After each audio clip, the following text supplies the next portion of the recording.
오늘 말씀의 제목은요, 우리의 피난처이신 하나님이에요. 여러분 혹시 허드슨 강의 기적이라는 말을 들어본 적이 있습니까?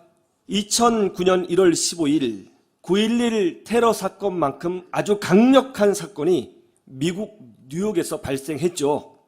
US 에어웨이즈 1549편 에어버스 A320 항공기가 뉴욕 라가디아 공항을 출발하여 노스캐롤라이나 샬렛으로 향했습니다.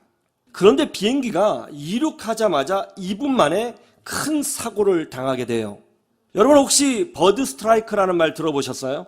버드 스트라이크란 하늘을 날고 있는 새와 비행기가 충돌하는 것을 말합니다. 고속으로 날고 있는 비행기가 새와 충돌하게 되면 새로 만든 비행기라 할지라도 아주 큰 충격을 받는다고 합니다. 특별히 이 새가 엔진으로 빨려 들어가게 되면요, 작은 새라고 할지라도 엔진이 폭발할 수 있다고 해요. 에어버스 A320 항공기가 바로 이런 사고를 당한 거예요. 그것도 작은 새가 아니라 큰 기러기 떼와 충돌을 하게 되었습니다. 그리고 여러 마리의 큰 기러기가 양쪽 엔진으로 빨려 들어가게 되었고요, 이 사고로 양쪽에 있는 엔진이 폭발하게 되었습니다. 그리고 비행기는 추락하게 된 거예요. 이 비행기에는 기장과 승무원을 포함해서 155명의 사람이 탑승하고 있었습니다.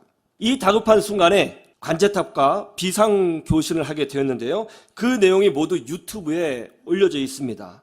물론 이제 영어로 돼 있으니까 이제 힘들겠지만 감사하게도 한글로 번역된 것도 있으니까 한번 집에 가셔서 찾아보시죠. 이렇게 돼 있어요. 기장이 이렇게 말합니다. 메이데이 메이데이 메이데이, 여기 킥터스 1539 새와 충돌했다. 엔진 2회 전부 추진력을 잃었다. 라가디아 공항으로 회항하겠다. 관제사, 라가디아로 복귀하라. 왼편으로 돌아 220 방향으로 선회하라. 부기장, 엔진이 가동될 수 있는지 제가 한 번 더 확인해 보겠습니다. 점화 안 된다. 추진력 상실. 기장, 승객 여러분, 여기는 기장입니다. 충돌에 대비해 주시기 바랍니다. 그때 이제 관제사가 이야기를 합니다. 1번 활주로를 사용하라. 1번 활주로에 착륙하라. 그러나 이미 추진력을 잃고 추락하고 있는 이 항공기는 공항까지 갈 수 있었던 힘이 없었던 모양이죠. 그때 기장이 가장 위험하고 사실은 불가능한 방법을 이야기해 줍니다. 우리는 허드슨 강에 착륙하겠다. 그러자 관제사가 말합니다. 뭐라고요? 다시 한번 말씀해 보세요. 뭐라고요? 사실 추락하는 비행기가 강 위에 착륙한다는 것은요, 이 물리학적으로 불가능해요. 강 위로 착륙하는 순간 이게 조금이라도 틀어지면 항공기는 완전히 박살이 나고요, 설사 착륙했다 하더라도 물속에 가라앉기 때문에 사람을 구조할 수가 없습니다. 그때 감리교 성도였던 기장은 잠시 기도를 하고는 추락하는 비행기를 허드슨 강으로 활공하듯이 몰아갑니다. 비행기가 그대로 떨어지면 맨하튼 시티 위에 떨어지기 때문에 더 큰 사고가 날 수 있었습니다. 그렇다고 공항까지 갈 수 있었던 상황도 아니었죠. 이제 허드슨 강으로 향하면서 기장은 마지막으로 부기장에게 이런 질문을 해요. 혹시 다른 아이디어가 있는가? 부기장이 답합니다. 없습니다. 그럼 허드슨 강으로 가지. 그때 승객들은 하나님께 기도하기 시작했어요. 비행기가 아주 심하게 흔들리면서 떨어지는 것이 느껴졌습니다. 사람들은 그 안에서 울부짖고 기도하기 시작했습니다. 그런데 놀라운 일이 벌어졌어요. 이 비행기가 좌우가 조금이라도 틀어지면 안 되는데 좌우가 조금도 틀어지지 않고 아주 정확하게 강 위로 푹 떨어졌습니다. 근데 큰 충돌이 있었어요. 뿜!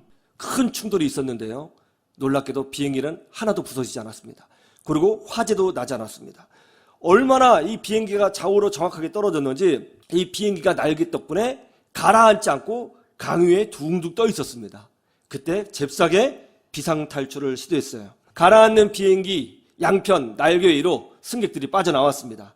그러자 그 순간 지나가는 유람선이 빨리 달려가서 사람들을 구조하기 시작했고요, 미국 구조대가 와서 승객들을 구조했습니다. 155명, 전원 한 명도 다치지 않고 100% 구조되었습니다. 이건 항공 역사에 유례가 없는 아주 놀라운 기적이라고 합니다. 이 엄청난 기적이 미국 전역에 방송되었고요, 기장인 체슬리 설렌버거는 미국의 영웅이 되었습니다. 대통령과 함께 사진도 찍고요. TV 방송에도 굉장히 많이 나왔어요.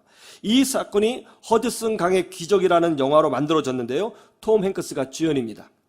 이 당시에 이 비행기에 타고 있었던 한 한인 여성이 있었어요. 그녀의 이름은 린다 한입니다. 그녀는 인생의 절망 가운데서 이제 예수님을 믿고 겨우 희망을 찾아가던 때에 이 비행기를 탑승하게 되었는데요. 그런데 비행기를 탑승하자마자 비행기가 뜨자마자 불과 2분 만에 비행기가 추락하는 거예요. 얼마나 놀랍고 무서웠겠습니까? 아, 내 인생이 끝났다, 그렇게 생각이 들었다고 해요. 거기서 할 수 있는 것은, 정말 할 수 있는 것은 아무것도 없었어요. 떨어지는 비행기에서 하나님만 붙잡는 것밖에 없었답니다. 고개를 숙이고 피난처이신 나의 하나님을 기억하고 하나님 앞에 가장 온 마음을 다해서 뜨겁게 기도하고 모든 것을 맡겼다고 합니다. 그러자 추락해서 모든 것이 부서질 줄 알았던 비행기가 놀랍게 강 위에 그대로 떠있는 기적을 체험했다고 합니다. 가장 위급한 순간에, 가장 절망적인 순간에 하나님은 지금도 우리의 피난처가 되어주신다는 사실을 믿으시기를 주님의 이름으로 축원합니다. 오늘 시편 46편을 보면 피난처 되신 하나님을 찬양하고 있어요. 그 옛날 구약 시대에도 피난처 되신 하나님을 찬양하고 있다는 거예요. 또 그 하나님을 체험했다고 고백하고 있습니다. 하나님은 구약이나 오늘날 시대나 동일하게 역사하시고 동일하게 우리의 피난처가 되어주신다는 사실을 믿으시기를 주님의 이름으로 축원합니다. 그러면 하나님은 언제 나의 피난처가 되실까요? 오늘 시편은 이렇게 고백합니다. 첫 번째로, 나를 도와줄 사람이 없을 때, 나를 도와줄 사람이 없을 그때에 하나님이 우리의 피난처가 되어주신다는 거예요. 왜 그렇죠? 나를 도와줄 사람이 없을 그때가 바로 하나님께서 우리 인생에 직접적으로 개입할 시기이기 때문에 그렇다는 거예요. 5절 말씀을 한번 보실까요? 5절. 새벽에 하나님이 도우시리로다. 이것이 무슨 뜻이죠? 어떤 분들은 새벽 기도를 의미한다고 말을 합니다. 그러나 사실 그것도 좋은 해석이지만 사실은 오늘 본문에서는 새벽 기도를 말하는 것이 아니에요.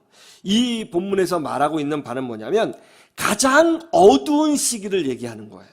여러분, 가장 어두울 때가 언제라고 그래요? 태양이 막 뜨기 시작할 때가 가장 어두운 때라고 하잖아요. 가장 어두울 때, 그때를 깊은 새벽이라고 하죠. 그런데 이 깊은 새벽의 특징은 뭐예요? 가장 어둡기도 하지만 사람이 없다는 거예요. 깊은 새벽입니다. 너무너무 어두워요. 사람도 없습니다. 외로워요. 나를 도와줄 사람이 한 명도 없어요. 그때 어떤 일이 일어난다고요? 하나님이 도우신다는 것입니다. 하나님이 우리의 피난처가 되어 주신다는 것입니다.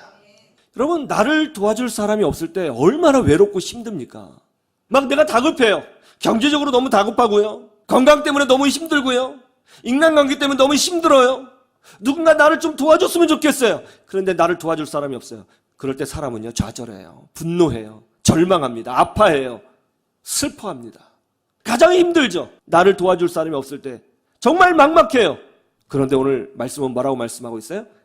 나를 도와줄 사람이 한 명도 없을 그때에 하나님께서 나를 도와주시기 시작한다는 거예요. 히스기야 왕 시대에 세계 최고의 군사력을 가진 아수르가 남유다 왕국을 침공했습니다. 오늘날로 말하면 탱크 한 대도 없는 나라를 탱크 1000대를 가지고 쳐들어온 거예요. 히스기야는 두려웠습니다. 이 전쟁은 하나마나 질 것이 뻔했습니다. 군사력이 제대로 갖춰져 있지 않은 이 나라에 세계 최고의 군사력을 가진 강대국, 큰 제국이 침공했으니 어떻게 이겨낼 수 있겠습니까? 그때 남유다의 상황은 아주 절박했습니다. 이 남유다 왕국을 도와줄 나라가 한 나라도 없었던 거예요. 그러자 히스기야 왕이 어떻게 했어요? 아수르가 보낸 항복 권유서를 들고 성전에 들어가 그 권유서를 성전 앞에 쫙 펴놓고 하나님 앞에 눈물을 흘리며 기도하기 시작합니다. 하나님, 이 땅에서 우리를 도와줄 나라가 한 나라도 없습니다. 한 나라도 없습니다. 하나님만이 오직 우리의 도움이 되십니다. 하나님만이 오직 우리의 피난처가 되십니다. 주여, 우리를 구원하여 주시옵소서. 어떤 일이 벌어졌어요? 하나님께서 그날 밤에 천사를 보내셔서 아수르 군사 18만 5천 명을 치셨어요. 그 결과 아수르군은 전쟁도 하지 못하고 도망치듯이 퇴각하게 됩니다. 여러분 아시죠? 이 사건으로 아수르라고 하는 거대한 제국이 멸망하게 됩니다. 이거 세계사 역사에 나온 사건 아니에요? 아수르가 멸망하게 된 배경이 바로 여기에 있는 거예요. 나를 도와줄 사람이 한 명도 없어요? 그때 하나님이 일하시는 거예요. 그러므로 사람이 없다고, 나를 도와줄 사람이 없다고 낙심하거나 절망하거나 원망하지 말고 하나님의 은혜를 구하는 사람이 되시기를 주님의 이름으로 축원합니다. 영국군을 포함한 연합군 33만 5천 명이 프랑스 덩케르크에서 독일군에게 완전히 포위를 당했습니다. 독일의 방어선이 너무 견고해서 이 포위된 연합군을 구할 군대를 보낼 수가 없었어요. 도와줄 사람이 한 사람도 없는 것이죠.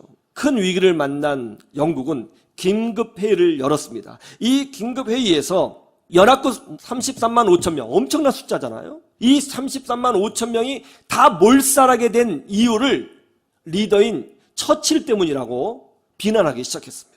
리더가 잘못 계산했다는 것이죠. 리더가 잘못 판단했다는 거예요. 막 처칠 수상을 앞에 세워놓고 사람들이 막 비난하기 시작했습니다. 여러분 참 리더에게는 힘들어요. 그때 처칠 수상은 눈을 감고 가만히 있었습니다. 그냥 막 비난하고 있는데 눈만 감고 있으니까 어떤 사람이 그랬어요. 지금 이 상황에 졸음이 옵니까? 잠이 와요? 그러자 처칠 수상이 눈을 뜨고 이렇게 얘기합니다. 저는 지금 조는 것이 아니라 전능하신 하나님께 기도하고 있는 중입니다. 이 소식이 영국 시민들에게 알려졌습니다. 그러자 깨어있는 영국 시민들이 이렇게 반응하기 시작했어요. 우리도 기도합시다. 우리도 기도합시다. 그러면서 런던에 기도운동이 일어나기 시작했어요. 그리고 놀라운 기적이 시작되었습니다. 영국군이 포위된 그 땅에 갑자기 예고 없이 인간의 수준으로는 감당할 수 없는 폭우가 쏟아지기 시작했습니다. 엄청난 폭우가 며칠간 쏟아졌어요. 그 결과 독일군의 탱크가 움직이지 못했습니다. 물론 비행기도 뜨지 못했습니다. 폭우가 얼마나 심했는지 독일군의 시야를 가리고 땅이 진흙탕이 되어서 독일군이 전진하지 못하게 되었습니다. 이 폭우를 이용해서 연합군은 조금씩 이동하여 완전히 다 탈출하게 되었어요. 역사적으로 유명한 덩케르트 대탈출 사건 아닙니까? 이 사건을 놓고 나중에 역사가들은 이렇게 평가했습니다. 위기에 처한 영국을 구한 것은 처칠 수상의 기도와 탁월한 지도력 때문이었다. 오늘 시편에서도 이렇게 말씀하죠. 나를 도와줄 사람이 없을 그 새벽에 하나님이 나를 도와주셨다. 여러분을 도와줄 사람이 없다고 낙심하지 마세요. 그때 하나님이 일하십니다. 이 믿음을 가지시고 이기시기를 주님의 이름으로 축원합니다.